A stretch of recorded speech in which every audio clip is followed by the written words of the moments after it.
Here's why exercise may make you gain weight. All those hours on the treadmill might actually backfire.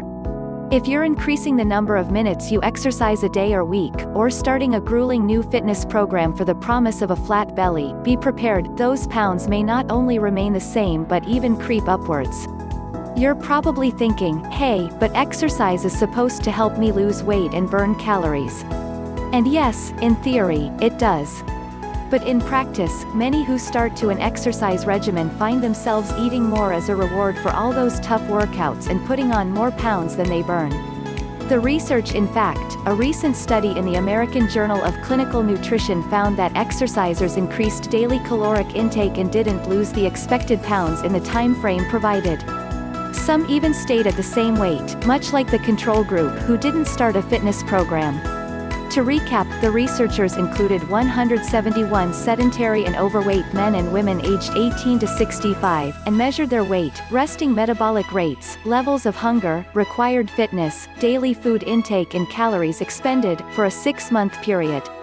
They also asked participants before beginning to rate how they perceived exercise to corral it to making less healthy choices.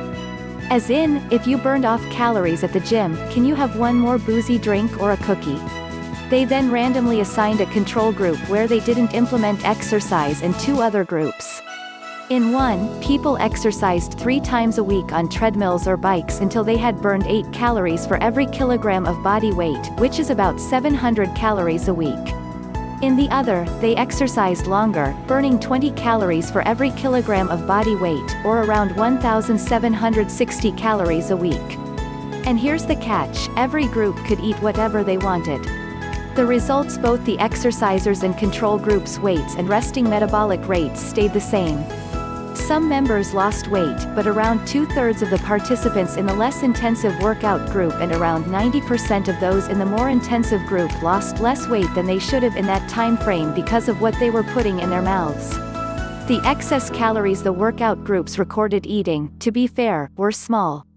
The less intensive group consumed about 90 extra calories each day, and the more intensive exercise group ate 125 extra per day. But even that small increase halted weight loss. In effect, participants felt that it's okay to trade behaviors, said Timothy Church, an adjunct professor at Pennington who led the new study. It's the, if I jog now, I deserve that donut idea. The good news is that almost everyone's resting metabolic rates remained high, rather than slowing down, which tends to happen with weight loss. There was only a small difference, overall, between those who compensated with extra food and those who did not, Dr. Church said. We're talking about barely 100 calories. That's about 4 bites of most food. The takeaway? Exercise can be an important part of weight loss, but it has to be combined with a proper diet to be effective.